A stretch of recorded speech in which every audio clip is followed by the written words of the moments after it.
All right, Louis, how are you doing, man? I'm doing fine, keeping myself busy. Yeah, I know you got performing tonight, right? You got a little gig Yeah, happening. in a little while. Yeah. What's the name of the spot? It's called El Tabacón, It's the in big cigar. yeah. That's what that translates to. Yeah. All right, nice. All right, so let's start with who you are and what you do for a living. My name is Luis Disla. I'm a professional musician, arranger, producer, musical director. And how Yeah. long have you been doing that for? I started music when I was a child. I started professionally since 1978. Nice, nice. Okay, when you were born, you were born in the United States, right? No, No. I was born in Dominican Republic. Okay. Where in the Dominican Republic were you born? It's called Pepillo Salcedo Manzanillo Bay. Wow, It's in the bay. that's a mouthful. Manzanillo Bay. It's right next to Dajabon, which is right next to Haiti, right on the border, Like in the north? northwest. Okay, so more towards like Ocab area.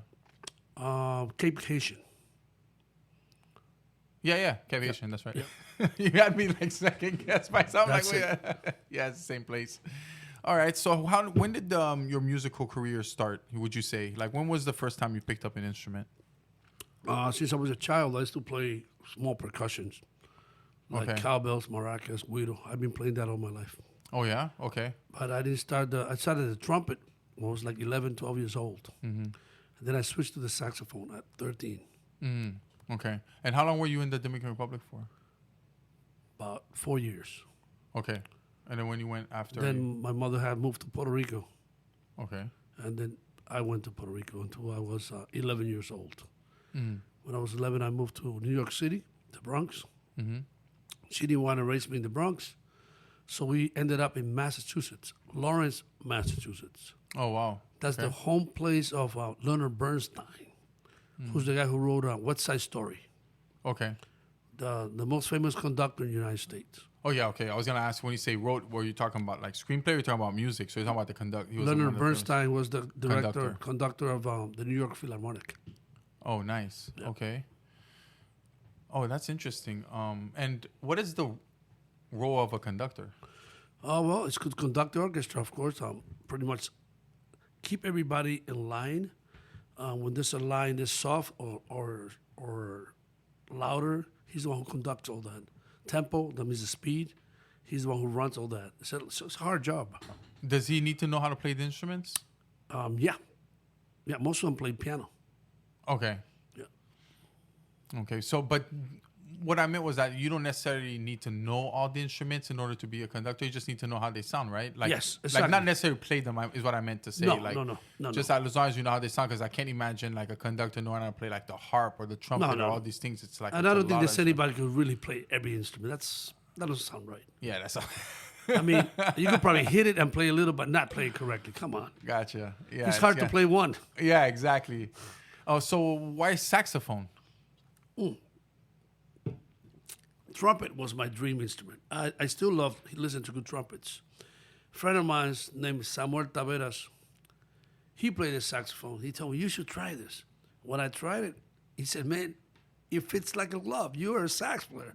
He was right. Wow, that's cool. I So- found my instrument. Yeah, Yeah. didn't take long, right? You picked up the sax literally right after. Yeah, and then I just started practicing, and until today, I love it. And which one do you prefer to play with? The alto, the tenor, the soprano? The alto and the soprano are the ones I play the most. But I play them all. Okay. Which one do you play with now? Tonight, the alto and the soprano. Okay. Oh, so you usually play when you play a gig, you'll play more than one instrument? I usually play the alto, Okay. but tonight I want to try the soprano. So I took Nice. him out for a ride. So you're bringing out like the one that's the one Kenny G plays a lot, right? Yeah, and people think it's a clarinet. Yeah. Oh yeah, okay, it's the long one, the Yeah, long people, straight oh, one. Is that a clarinet? No, it's not a clarinet. It's a soprano saxophone. Okay. What's the visual distinction between the two? Like if you had them The next to clarinet each and the other? Yeah. soprano sax. Clarinets are black Okay. and they're wood. Soprano is brass and it's like gold color. Most Really? of them, generally. So you mean that clarinet's made out of wood? Yeah. The real good ones, the ones that are cheap, they're made out of plastic.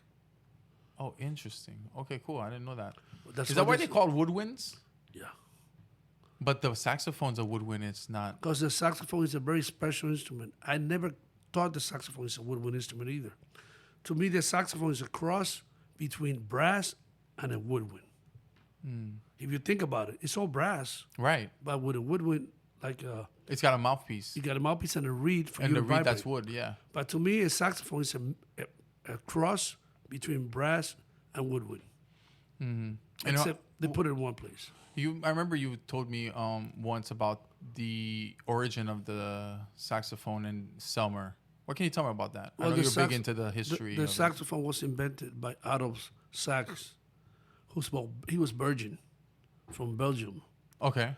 So he sold the pattern to Selmer Company from Paris. That's why when you see a Selmer saxophone, it's the real sax. That's where they all come from. All the other saxophones are a copy of the Selmer. Even Interesting. Even if they don't want to. Wow. So he invented the patent for the saxophone, the instrument, He was the including the inventor. reed and everything. He was the inventor of the instrument. Yeah, so the way it plays and everything, including the having He to had put the been doing wooden it before mouthpiece. until finally he perfected it. It was like 1814, something like that, in the 1800s. Wow, that's actually more recent than I thought. I thought it would be older than that. No. Saxophone is one of the newest instruments. Okay. Yeah. That's Interesting. why if you look at most orchestras, they don't use saxophone. Okay. Not in classical music. Oh, interesting. Yeah. Look how many symphony orchestras got a saxophone. None Boy, but no, now that you mention it, most classical music don't have the sax. at all. It's all flutes, clarinets, oboe, bassoons. Gotcha. They don't have sax. Interesting. That's super cool. I didn't And know there that. was a composer named Hector Berlioz who wrote a lot for the saxophone, and he helped the saxophone. Okay, so what school did you go to? You studied music when you went to school, or did you study something random? No. I studied music in high school. Okay. I was in the marching band, concert band, jazz band, and my second year of high school, sophomore year, they picked 6 students to teach them harmony and music theory, arranging, and I was one of them. So I learned how to arrange when I was like 14 years old. And arrange is basically like writing music. Well, he's the person who puts all the instruments together, puts all the sounds together. Okay. Yeah. Okay, and that's what you studied in college also? Then I went to Berklee College of Music, and in the 8th semester, well, I was there for 9 semesters. In the 9 semesters I was there, it was broken into a lot, I can imagine, yeah. like music theory, solfege, arranging, private lessons, playing with ensembles. So it's very, very, very deep. Did you start your own band when you were in college? Did you have your own band? What'd you do, like, in terms of, like, money? Like, did you perform at clubs? Did you always perform while you were in school? Yeah, I started my first band when I was 17 years old. But then I started also working for other people and backing up singers that came from New York. Okay. So that was a good experience. I backed up people like La Lupe, Roberto Ledesma. They were very famous at that era from Cuba, most from Cuba, Joseito Mateo from Dominican Republic. Yeah. Interesting. And when did you meet or when did you perform with Carlos Santana and these people? Did these come way later in your career? That came here like in 2012 or 2011. So this was way more recent. Yeah. Okay, so in the 90s, when I'm assuming you're early in your career, where were you mostly performing at? Well, I arrived in New York in the 80s, 1982. It was a lot of nightclubs. back Oh, wow. then. So we go even back, even into the 80s now. Okay, so Yeah, I graduated from Berkeley in 1982, and I moved to New York that summer. I moved to the Bronx. And most of my income, I'll say all of it, at the moment I came in, was all clubs. And then I started incorporating recordings, arrangements. And when you were performing in clubs, were you being hired to play with people that were already part of a band, or did you go in with your own band like you're doing like now? No. Most of it was somebody who already had a band. Okay, and they would hire you to come perform with them? Play the saxophone mostly, yeah. Okay. Were there always different bands, or is it always like every time you would perform, it'd be a different group of people? Totally different. Like different genre also. Really? Like could be in a merengue band one night, a salsa band the next, a jazz band the next one. Okay, is that challenging at all? Like, I love it. That's the reason I went to New York. wow. I wanted that experience. So just like one day it's this, one day is that. Yeah, let's say in, really in a cool. week you could play 6 times with three or four different genres. Wow. Yeah, Awesome. And that was the fun part. okay, is there one you particularly like more? Like you look forward to? Or you just like Man, playing the sax, it don't fucking matter. No, the thing is this: there's no bad music. It's only bad interpreters. So to me, almost every music, I don't care where it's from, it's got good music. It's just the people that play it sometimes don't play it correctly. Okay. All right, let's go back a bit. When you made your first band in high school, how long did that last for? Did it go to it with you to college, or did you guys just play in high school? No, and then no. that was it? What happens when I went to high school? The principal became a good friend of mine, and every time he would have a meeting, a reunion, I would put a little ensemble together Oh, cool. to make him happy. So how much people are in this ensemble? I was like 6 people, a little small group. That was high school. Okay. But then when I went to college, I made a salsa group, which was like 9 people. Yeah. And how many different instruments are part of this 9? The 9 was 3 horns, trumpet, trombone, and sax, piano, bass, 3 percussion, timbales, congas, and bongos, and a singer. Wow. That's heavy, bro. That was my first professional band. It was my band. Me and a singer named Carlos Torres. Who was a Okay. good friend. So you would say you perform more like Latin jazz as opposed to like contemporary jazz? Yeah. No, it's a mixture of both. If you listen to my first solo album, was called The Prophecy, you'll hear it. There's a mixture of jazz with Latin and pop and soul. Everything's all mixed in there. So what's Sinatra? I thought Sinatra was jazz. He's a form of jazz? Is he blues? No, well, I would say Frank Sinatra was jazz, but was also like pop of that era. Okay. That's what it was. Because it's kind of confusing for me because when I think of jazz, I always think of Sinatra first. And then it's after you start listening to like John Coltrane or Miles Davis, like, okay, so this is like, I feel like this is what jazz really is. And I always assumed like maybe I had it wrong thinking that Frank Sinatra was a jazz musician when maybe he was something else. So I just assumed like maybe I had it wrong. Like it wasn't jazz. I would call it a jazz singer, not a musician. Well, the difference is most of the popular music of that era, it became also standards for the jazz musician, instrumentalist. So you will hear all those Frank Sinatra songs played by saxophones and trumpet without the words. Right. Okay. And what's big band? Well, a big band is exactly what it's telling you. A big band is a big unit of musicians, like 5 saxophones, 4 trumpets, 4 trombones. So it's a bigger unit. But is that something that Sinatra is known for too, right? Like Yes. I thought his thing was like big band too, because he always had these like orchestras behind him, and He, most of the time, like 90% of the time, had a big band, especially because these guys count bass. they didn't play really instruments, really. No, they were more singers. Frank Like Sinatra? Frank Sinatra, Sammy Davis, Dean Martin. Yeah. These guys were like Yeah. they were more singers than actual instrumentalists. The only right? one of them who played instrument was Sammy Davis Jr. Okay, what did he play? He played remember? drums, saxophone. Oh wow, so he was legit. He was a very talented person. He was also a tap dancer. And I'm talking like elite tap Wow. dancer. Yeah. Yeah, I mean, I saw that You ever seen the documentary on Sinatra? It's like about 4. It's 4 hours long about, and it's a documentary basically about his entire life, and they talk about like him going into Vegas and basically making it what it is in the sense of like what Vegas is, what people see it as, that place you go, you gamble, you party, and Sinatra's there with his boys, the Rat Pack. It's a really cool documentary. You haven't seen it yet? I read his autobiography by him, Mm. and I know a lot about him because he was also involved in other activities. Yeah. And in the activities, it tells you really how things happen. I'm pretty sure he's going to say it his way, but they said it the other way. Right. There's always two sides, right? Like he wasn't the boss when they were around. Who's there? You mean like when Dean and them were around? No, the Chicago outfit. Oh, you're talking about the mafia. The people who really ran the business. Yeah.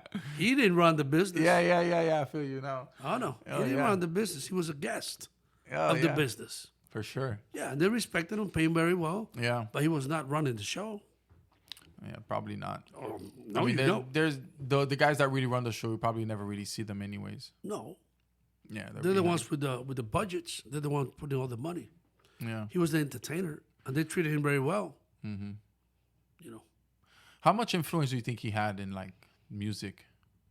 Like maybe let me specify the question a little bit more in terms with terms with race, because Sammy Davis in particular was one of the first, I think, mainstream black musicians, and I think it was because of the help of Sinatra that he kind of like came out of there.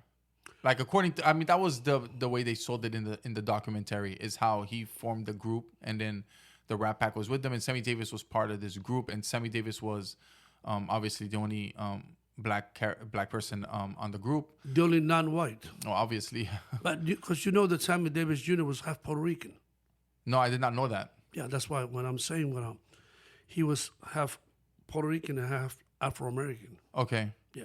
Okay, but he was seen like I guess Like an Afro-American. Yeah, like an Afro-American. And I just was curious to see what you thought of like the influence they must have had in the music back then and how much they pushed forward. Yeah. Well, for sure, Frank backed him up, Yeah. and he seems like his friendship was very loyal. Yeah, they make it seem that way, right? And you want to believe that, right? Yeah, I do. I'm pretty sure. Frank looks like he was a real guy. Yeah, he does, right? You know, he was pretty sometimes I straight feel like the way documentaries kind of make the person look better than they maybe are sometimes. Hollywood. I guess. Yeah, it's Hollywood. They gotta, he's not really a villain in They his gotta own story. put it more dramatic. But Yeah. But no, I'm pretty sure he was. I'm pretty sure he Okay. was. Well, you should check out that documentary. It's pretty interesting. It's a really good one. What's it called? Sinatra. That's what it's called. I think it's on Netflix. I've probably seen it because I've seen so many things, man. Yeah. You ever seen that one with the one with Miles Davis? He plays in this Australian movie called Dingo. Yeah. I have this great soundtrack, man. Wow. He made another one also, like in Paris, another film. What was it? You remember the name of it? Oh man, something about elevator. It was a Elevator in the Gallows? something like Is it that? I think it might be that. It's like this old French movie. It's black and white, I think. Yeah. Speaking of movies and music, you scored a film, didn't you? I've done a few films so far. Matter of fact, I'm getting ready now to start, because there's been a lot of films done in Dominican Republic. They're doing like 50 to 60 every year. So I'm starting to get into that niche in that world, which I really love. I like that. How different is that when you're writing music for film versus like writing music for like an album? Is it? Well, you have to look at the scenes and you have to really like relax and concentrate on what's going around so the music fits whatever's going on in the film. Like if you want it to be dramatic or if you want it to be sad Exactly. or action or anything like that. Yeah. So when you're composing for a film, are you taking more of a conductor's type of job instead of always making the music? Like I'm sure you have to write in other instruments that you might not know how to play, and you're like, okay, this part would be good for drums, or this part would be good for the sax, or this part would be good for like, I don't know, a violin or whatever. Like I don't know what goes into composing for soundtracks, but Yeah, you have to like. I love films, and I've been into soundtracks since I was very young. I'm the kind of person who watches the film 2 or 3 times. Want to see the film, want to listen to the music, I want to think what would it sound like without the music. I'm into that. So the music, a lot of people don't understand how important the music of a film is. If one day take out the music and you see how it doesn't make sense anymore. I mean, yeah. Especially when you have like a film where it's the music literally sells it. Like some of the music like really make or break I think movies. composers in films get very little credit. You know, think about it. How many people can you ask? Listen, you know who wrote the music to this film? Yeah, they might not know particularly. Like if you're not watching and paying attention to it, I mean, they have a whole Academy Award for that. But yeah, you're right in the sense where they might not know the artist is like Hans Zimmer, which is somebody that's composed a lot of the music that we John love. Williams. John Williams. Like they might not know who he is, but they know of his music, and you'll be like, oh, so you didn't realize it's the same composer for all these things. But yeah, I mean, I'm guilty of the same thing coming up, not knowing like. And there's a lot of films. out Yeah. there. Because we're talking, these guys are mega guy, but there's a lot of films. 'Cause if you watch Netflix, look at the end of the credit. A lot of times people, you don't even know who they are. No, yeah, there's a lot of people in the back scene. And still the music still loved. It's great music. Yeah. Yeah. So I like that. I want to get more into that. Okay, that's cool. And when was the first time you composed for a film? First time I composed for a short film was in New York, like in the early 90s. Something short. Like, It was a student film, maybe? yeah, like 15 minutes. Yeah. And how did you approach that when you did it the first time? And how did it change the second time you did it? Well, they gave me all the liberty I wanted. They say, here, watch this for 15 minutes. Let's discuss where can we put music and where not. Because that's another thing. It's very important to know when not to put music. And also then, but they asked me, whatever you want to do, you do with it. Okay. If you want to put a clarinet here, you want to put a flute there. And they gave me the liberty. And then back then you would play the instruments yourself? If I played it, yeah. If I didn't play, I would just hire somebody. Right. Yeah, that makes sense. Like nowadays, you have a lot of instrument samplers, and they sound very, very real. I'm talking like I got some flutes, so you would think he's a flute player. Yeah, you got strings that sound Well, just now like real I strings. feel like there's a bunch of the electrical stuff. Like you have the computer that can give you any sound that you want. Well, what happened when you have a sampler is really a sound of an instrument, and you put it into the keyboard. Any note you play is going to sound that real instrument in the keyboard. Right. Yeah, That's pretty cool. yeah, it's going somewhere else. Music. You performed with Tabu Combo a lot, right? I was with Tabu Combo 5 years, from 2008 to 2013. Nice. And you went to Haiti a lot when you traveled with them? Yeah. I used to go to Haiti, I'll say at least 8 times a year. Oh, wow. Yeah, it was all the time. Okay. So where would you go when you went to Haiti? Like where? I'm curious what spots you guys would Most play of at. the time they would stay in Pishanville. That was like, let's say, the hub. Then after that, you would go to Gonaïve, Lacaille, everywhere. That's cool. Yeah. And Cape Haitian. yeah, I I mean, was- right near your home, right? Yeah, I was almost in Dominican Republic. How long will you guys stay over there when you guys went to travel? I'm assuming you guys traveled a lot. Well, there were short trips, like for a week, but they were in December, you would go for the whole month. Wow. 17, 18 gigs. How did you land that gig? I met, when I was in New York, I have met one of the big boss. His name is Fafang. I met him when I used to live in New York In the 90s? in the 90s. And I wrote some stuff for him, but not for Tabu Combo, for other groups. He had more groups. And then in 2008, one day he found me. I couldn't believe, I found you, Luis. Oh, well. And right away, he invited me. He said, would you like to join us? My first trip went to Martinique. That was my first time to Martinique. Oh, wow. And then we went to Martinique 3-4 times a year. That's cool. Guadeloupe, Martinique, all the time. Yeah, they always play in the islands. Yeah. So would you say what type of music would you say they played? I mean, I Compa. always assume it was compa only, is. right? It's Well, only 100% compa, right? Because No, it's mostly compa, but I'll say 95% compa. yeah, because I thought they were a Haitian band. So because I don't listen to them much, but obviously growing up in Haiti, you hear about them, and I just assumed they were a Haitian band. So that's why I'm kind of curious how you met them. Yeah, I met him in New York.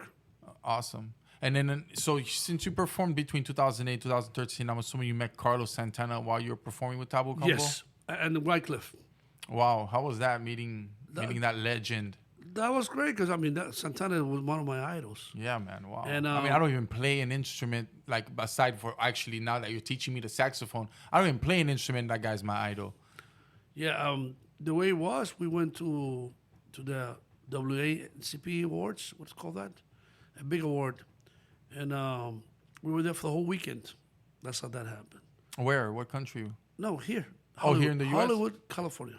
Oh, in the U.S. Okay, in Hollywood, The California. WACP Awards. Okay. Right? I'm not sure. It's a big award. I mean, the top people were there, like Cicely Tyson, and I mean, like this is the real big. L.A. Cool J was there.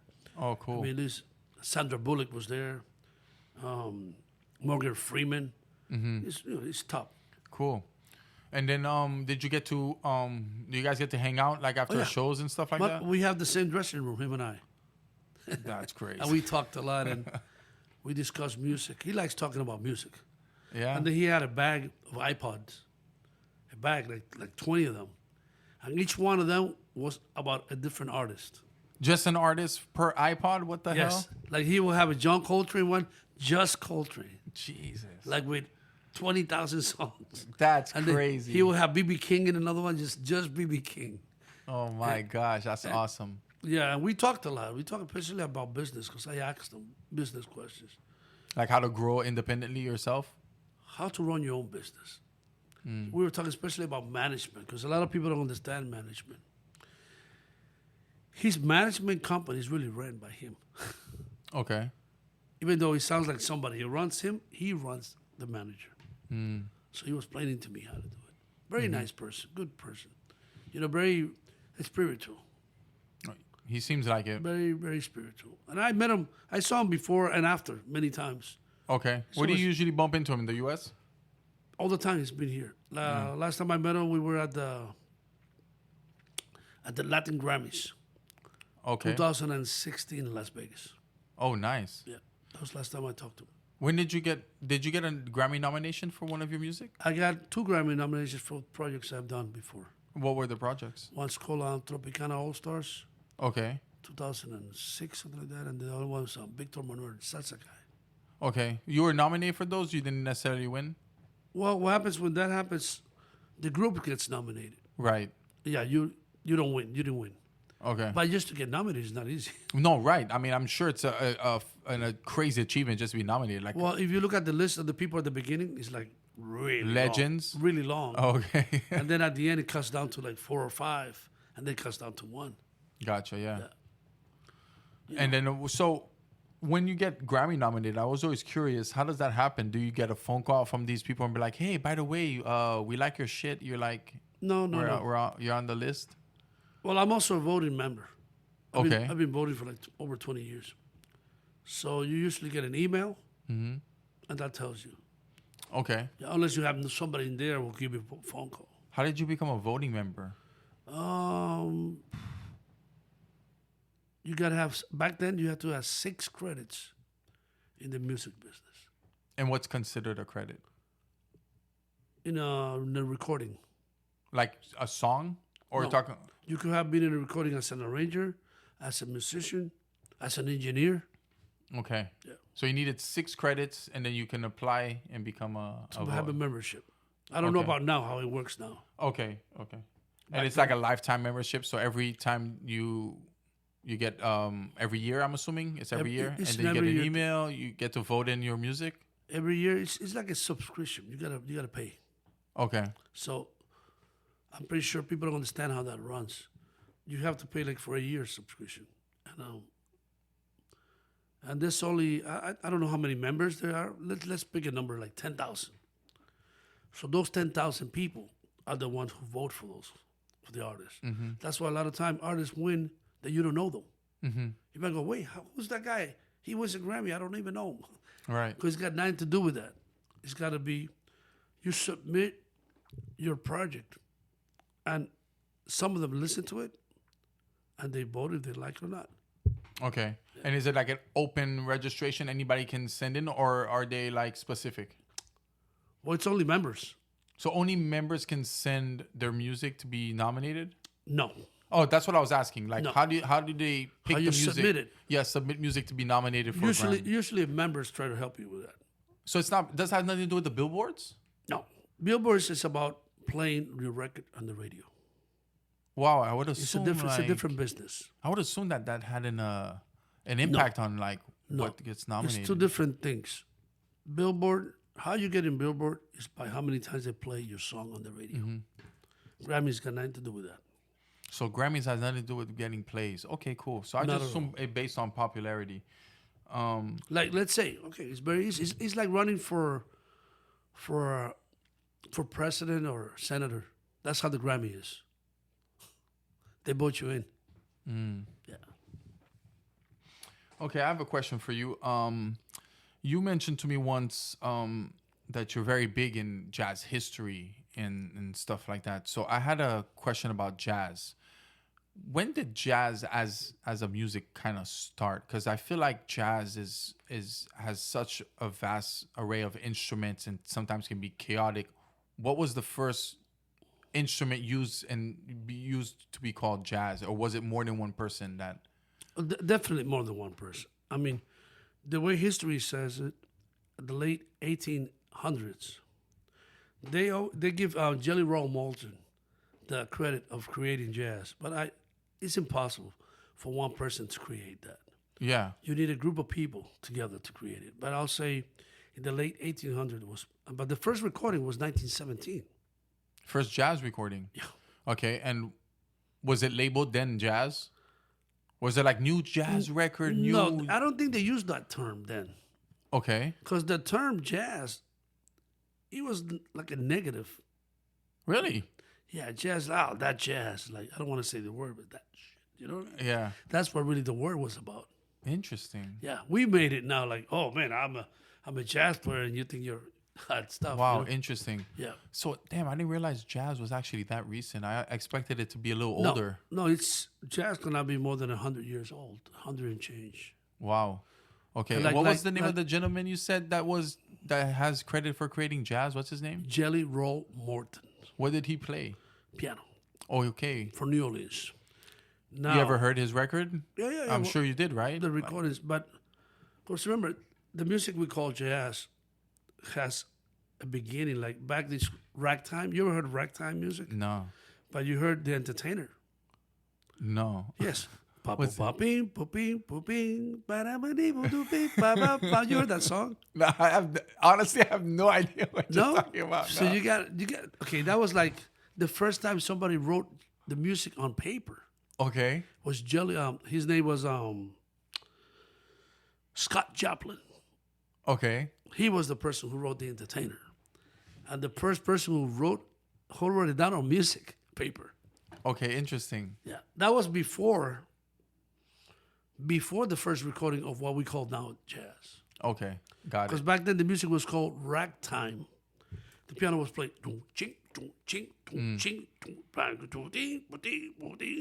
A lot of saloon Oh, stuff. kind of like what it sounded like in Casablanca with what's it, Sammy, when he would play. It sounded just like that. Exactly, kind of like that. Yeah, but Yes, I remember because that's now. when he, Because that movie takes place like 1912. Well, that was like 14.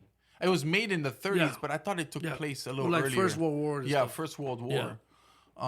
Okay, that's super interesting. I didn't know that. So that's how it started because jazz had, after that, came what they called Dixieland. Dixieland was like the 1910s, 1914, that era.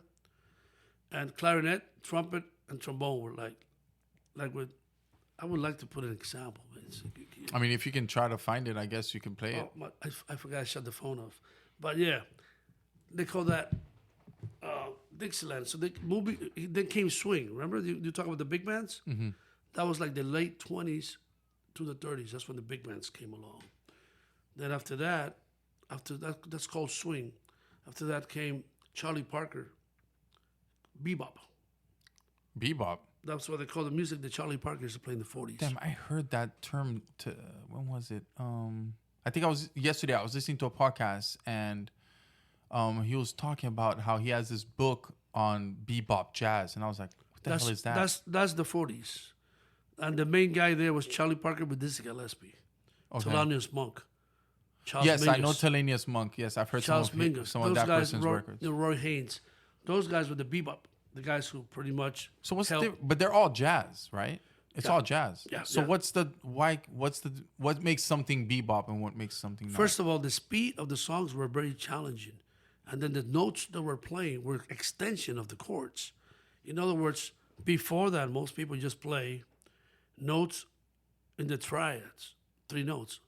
By then, they were playing 9s, 11s. Yeah. Okay. So they were what's called the upper structure of the chords. Mm-hmm. Yeah. Okay. So And the music was fast. Like So it's just- before that was Okay. like ching ching ching ching ching. Gotcha. Like Interesting. if you listen to Glenn Miller, Tommy Dorsey, see that's Duke Ellington, Count Basie. That's yeah, I swing like Duke music. Ellington. That's swing music. These guys were playing fast and really challenging music. Okay. And then after that came what they call post bop, which is slowed down the bebop a little. Then came Miles with the modal music. And music kept changing, you know. And then the harmonica too, right? Was a popular instrument that. I will say the harmonica became famous in the late 50s, early 60s. Damn, that's even more recent. Wow. So yeah. some of these instruments are not as old as I thought. No, they're not. What's the oldest instrument? Man, Probably the it piano. has to be some type Probably of flute. drum. No, has to be either a drum or a flute. Yeah, probably, right? Guys, but I'm talking like 1,000 years old. Yeah. No, that's exactly what I'm saying. Like, I'm trying to see. I'm wondering what the first. I'm assuming it'd be like some type of drum because people are gonna just bang on Yeah, shit exactly. It had to naturally. be. I'm just like, okay, maybe that's how it is. And probably some piece of wood that you would blow on. Woo, Maybe. Woo, woo. It had to be. probably try to blow an arrow and be like, oh, that makes an interesting sound. I Exactly. wonder if I could. Well, that's the way it was. I'm pretty sure.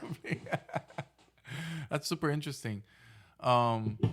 Okay, so See, let like me. nowadays, they call everything jazz, which is a confusion out there. Like, if you have a Marvin Gaye song, you take his voice out and you put a saxophone, people will call that jazz, and it's not jazz. That's still the same R&B that he's playing, right? Soul music, except it's instrumental. Why are you calling it jazz?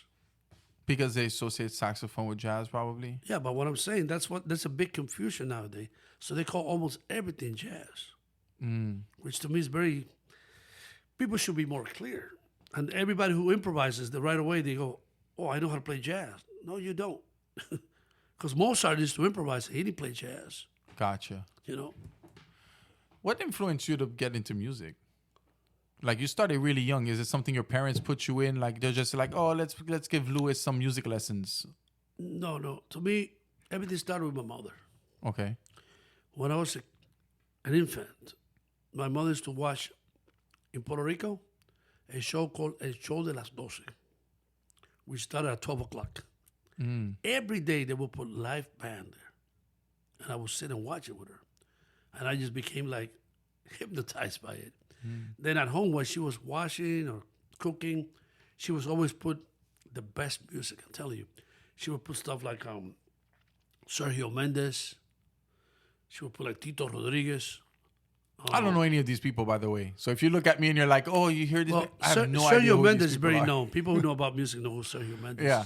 is. He's For the one sure. who- Not me. He's the one who brought the Brazilian sound to the United States in the 60s. Okay. Tito Rodriguez was, to me, the biggest artist we had so far. First guy who sold 1 million copies in the 60s. He was more into like baladas, boleros, and mambo. So she would put that kind of music. She would put like a lot of instrumental stuff. She just loved music, man. And then you were like, hey, mom, I want to learn how to play. No. We used to have a little group that we used to sneak out and play, and I used to have a trumpet. I don't remember who gave it to me. Just making noise. But I thought I was playing good. Okay. So you just started playing because you just heard music a lot. You just picked it up. Because Okay. we like to have fun, and we thought music was fun. You know, And those I'm curious, those kids you used to play with, did they end up being musicians also? I don't even know where they are nowadays. I doubt it. I really, really doubt it. I really doubt it. Do you have any siblings? I'm an only child of my mother. Okay. My father has 4 daughters. He had 4 daughters. But I'm an only child. Yeah, you kept mentioning your mother. I was going to ask about your dad. Was he not with you guys in Puerto Rico?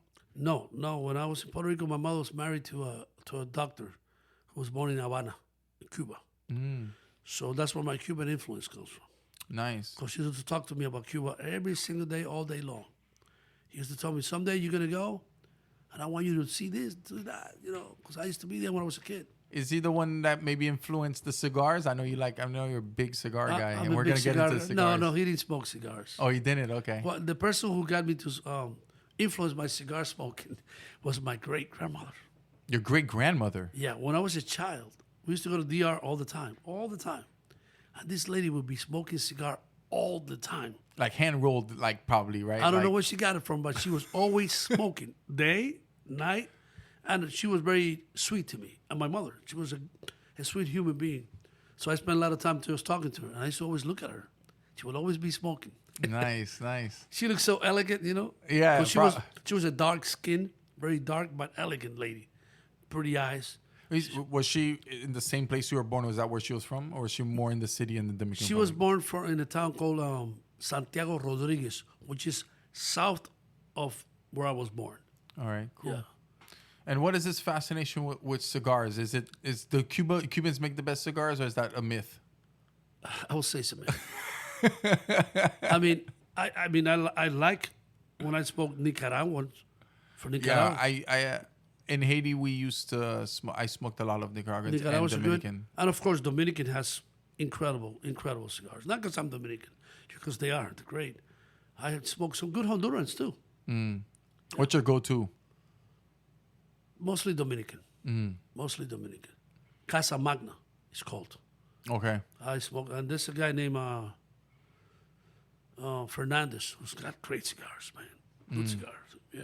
So cigars coming back, believe it or not. Yeah. Everywhere Just you like go. vinyls, man. Everywhere you go, man. Exactly. It's a cigar bar and people smoking. And Yeah, I mean, I like the cigar bar. I used to, like I said, I mean, it's a shame I don't frequent them like I used to when I was in Haiti. Yeah. A lot of things like are different. Like I don't know, it's because you become a product of your environment when you Right. go somewhere. Right. But when I moved to Haiti, like drinking a beer every day was cool.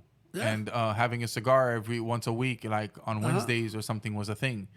But as soon as I came to the U.S., You stopped. it kind of even though the same luxuries are here, I don't know. It's just not But the same. cigar smoking here is like coming back like the 90s. It's incredible. That's great. Yeah, yeah. So tell me more about cigars, because I know nothing about cigars. So I'm gonna ask you because I don't know shit. So, does the color, the length, all that stuff? It matters. It's a difference. Like the ones that they look light brown, they call Connecticut, like the state of Connecticut. They're softer. And Why are they have called that? You know, Connecticut. That sounds so random Yeah, as hell. I don't. Mostly because somebody came from Connecticut and said something crazy. Matter of fact, I'm gonna ask my go-to guy. He'll tell me why. Well, you got a little cigar dealer on the side that gives you the hook. I got this guy that he's the guru of cigars. No way. I don't know anybody who knows more cigar than this guy for real. And that's in Cigar State it's Pembroke Pines really, where I smoke. And this guy knows more than anybody that I ever met. So any questions, he's got the answer. Wow, that's interesting. I might have to have him on the podcast, man. Talk cigars and Hey, smoke listen, it up. If you want one, yeah, he'll give you a great interview. Yeah, I'm sure. Yeah, I might. He knows like a lot. I'm curious. I mean, He's- again, I he's- come at it like a fresh face, Luis. Like I don't know shit. I'm just gonna ask like I'm just like I'm opening a book for the first And time. the good thing that he's a fan of mine. We're friends, but he's also a fan. If you go to Cigar State, you're gonna see only one picture on the wall. It's my picture. Is that the name of the place, Cigar State? State, yeah. Oh, actually, was thinking like you meant like a state in the U.S. that's known for cigars. I No. didn't actually think that No, that's the name of the place. spot. It's And it's in called- Pembroke Pines. Pembroke Pines, right on University with Johnson. Oh, cool. Yeah, All right, interesting. yeah. Okay, so what else can you tell me about the cigars in terms of the length, the colors? Like the darker, the harder, the harsher, I mean? No, remember, the lighter, the softer, as far as for the taste. The darker they are, somehow they're a little stronger. Oh, I would assume like they're just like... And then they have different sizes. You know that, right? Like I like the short ones, but I know some people like long ones. I don't know. It's just because it just like smokes longer. Is that like the what difference? I like to smoke is usually lanceros. They're very long. They're like 9 inches. Okay, so why one of those instead of like a 6 inches? Because is it only because it lasts longer? Is that why? No. Supposedly, the best made cigars are the lanceros. For whatever reason, the way they make them, you can really taste them when you smoke them. But I'm telling you, we're gonna bring Sam here one day. Okay, yeah, I'm interested to know because I'm like, because I like it short because I don't want to smoke for an hour and a half. Right. And I know cigars is more or less like when you're a big enthusiast and like you'll do it for like 2 hours. You don't give a shit. It's part of the vibe. Like most of the cigars that I smoke, it'll take me 45 minutes to smoke a good cigar. Yeah, that's for some reason I feel like it's a little too much for me. Like Oh, I like the short stubby guys. Yeah. Well, they got some. Like I smoked a lot of Olivas. Oh, those are good. Yeah, Olivas so are there's a short one that they used to make, really nice, and they had a very light one, which I wasn't a big fan of the lighter one, and they had like a middle darker one and a really dark one, but the middle one was the sweet spot. Like I really enjoyed. Yeah, like I Their used cigars a to lot. smoke this called Las Cabrillas back in New York. They were very small. They would last me like 20 minutes the most. And every Sunday we used to smoke a box of those. Wow, that's crazy. When did you Every start Sunday. smoking cigars? When I went in Berkeley, when I was in college, I started smoking cigars when I used to find myself lonely riding at night. I wanted to take a break. I would walk around Boston, just smoking my cigar quietly, relaxing, and then come back and practice more. Sounds peaceful as hell, bro. I'm not gonna lie. Yeah. Sometimes Practice you need more. to just detune. You're out there. Yeah, Okay, interesting. and I've never been like a heavy drinker. So what I drink back then was cognac. I like to drink cognac and brandy. Is that like your favorite pairing Oh, with yeah. this with the cigar? Yeah, with the cigar. Yeah, cognac is Yeah, the I'm a best. Scotch person. I prefer to have my Yeah. Scotch. So neat. that I started doing all that when I was in college. That's crazy. I mean, there was nobody even sometimes to even to talk to. So I But was what is this? What is this thing with smoking and instrument players? A lot of instrument like musicians smoke. What is it with that? Even woodwind instrumenters, like you think you want your lungs, but Yeah, nah, they're no. puffing down cigarettes and cigars. Like, matter of fact, if you look at my heroes, they all smoked. Like if you look at Coltrane, smoked. Cannibal Adderley smoked. what did you say? Cannibal who? Cannibal Adderley, Why'd they call him cannibal? because he used to eat a lot. He used to eat a lot. But Not people, right? this is the greatest alto player you're ever gonna hear. Jesus, the greatest what? Alto players, alto sax players. Oh, wow, Oh, no, okay. outrageous. Charlie Parker used to smoke. Miles used to smoke. You know, all my heroes, believe it or not, that's what a lot of them smoked, and none of them die of lung cancer. If you look at it, none of them. Well, they're not smoke. Cigars won't give you lung cancer. No cigar. No, but these guys just smoke cigarettes. Cigarettes, okay. Yeah. This used to smoke cigars. Yeah, but back then everybody smoked, man. Yeah. Like around the time of Sinatra and them. Oh, all of them. Like even doctors would prescribe people cigarettes. Like, yo, you need to chill, smoke a cigarette. As a matter of fact, if you go to the movies back then, they used to have commercials. Yeah, dude, the fucking planes had Yeah. ashtrays in them. Well, when I was a kid, you used to be able to smoke cigarettes in the plane. Yeah, that's what I'm saying. Like I remember when I was a kid leaving Haiti, I used to remember the little ashtrays. Shit, man, I used to put cum in those. Yeah. As a kid, like I didn't know where to put my gum. I was like, that telling- must be where I put my gum. I'm telling Damn, you. I was a bad child. So back then, you used to smoke. People used to smoke. Matter of fact, all the big stars in Hollywood smoked. Humphrey Bogart. Yeah, From dude, this guy Casablanca. made smoking look sexy, bro. Well, they all did. That's why everybody used to smoke. It was in the late '60s when they It stopped. was like a lifestyle. It's more like a were- sex symbol. You were an elegant, Yeah. classy guy smoking cigarettes. I never smoked cigarettes though. I never liked it. I don't even like the smell of it. Yeah, that's the thing. I used to smoke cigarettes at one point, and yeah, that's something Just the that's smell kind of of it bothers weird. me. Oof. It's so weird, right? Like you'll smoke, but then you don't like that someone else might smoke. See, Like, I don't like cigars the to me smell is of- totally different. I mean, I love the flavor. You don't inhale it.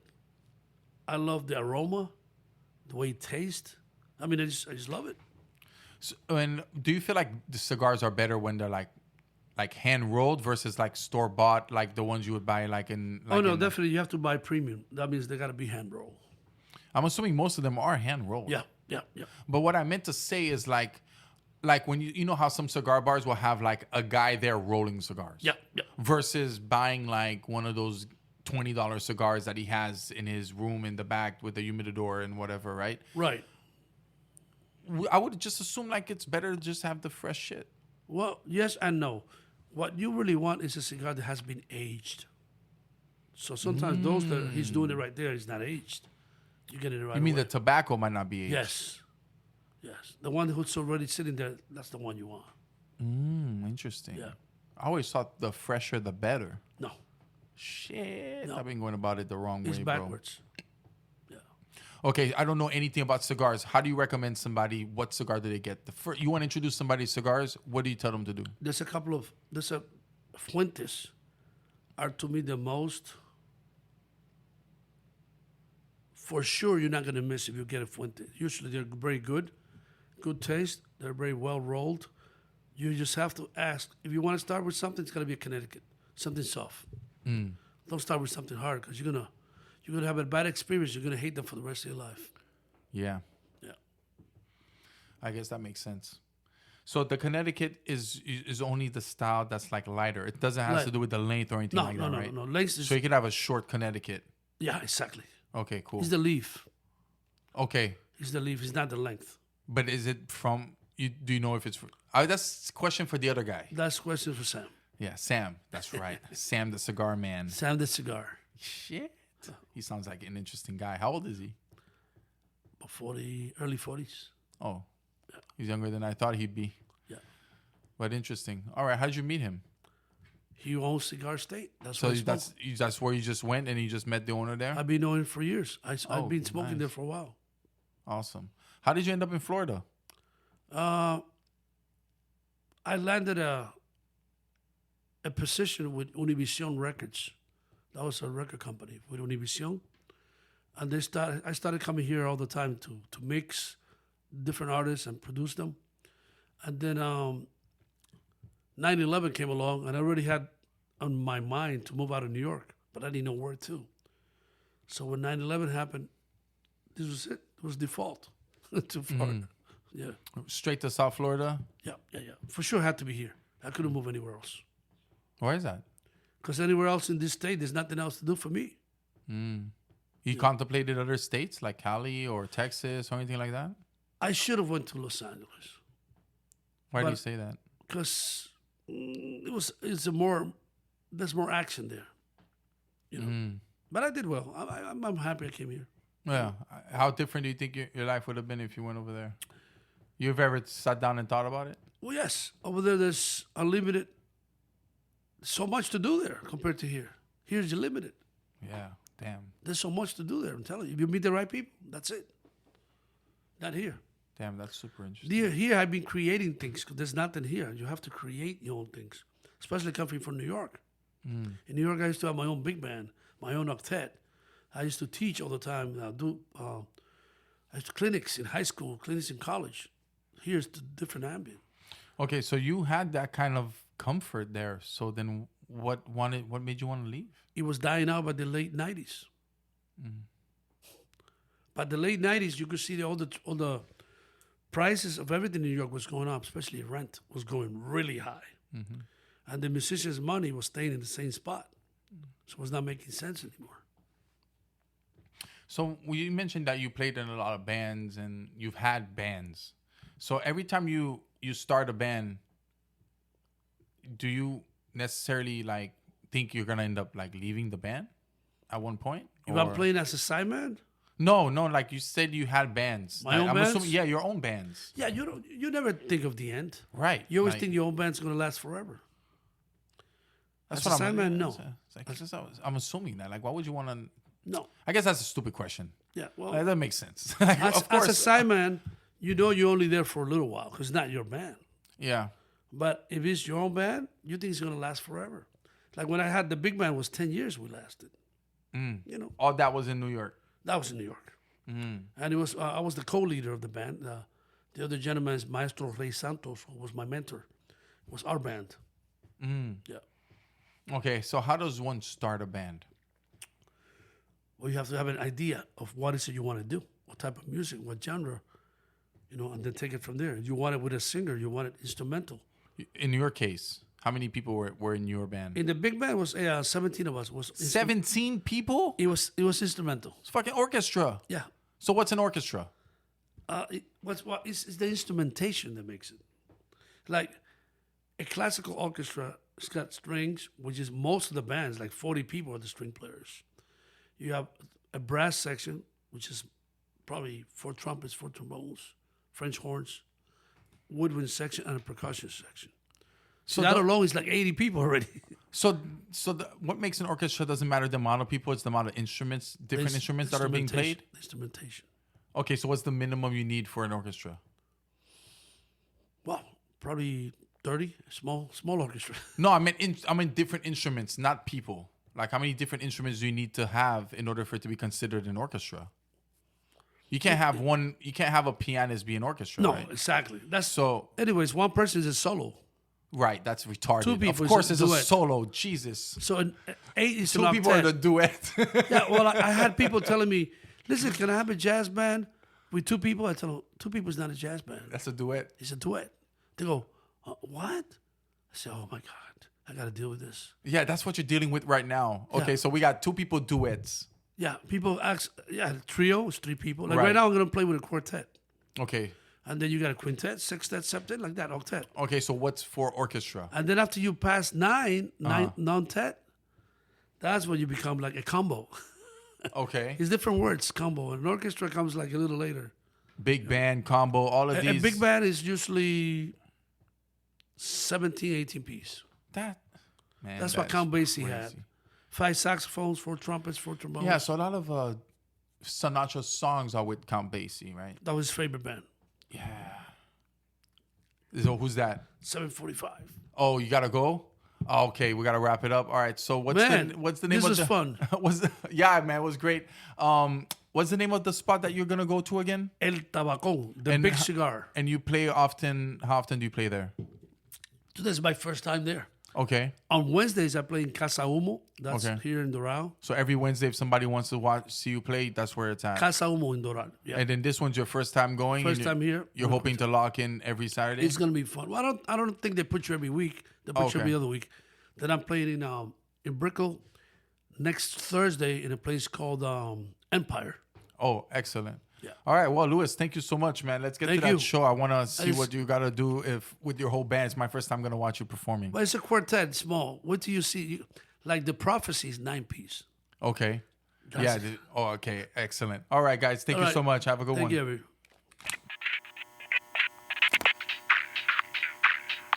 Thank you for tuning in to the Oliver Stone Podcast, Safe Journeys Across the Stars.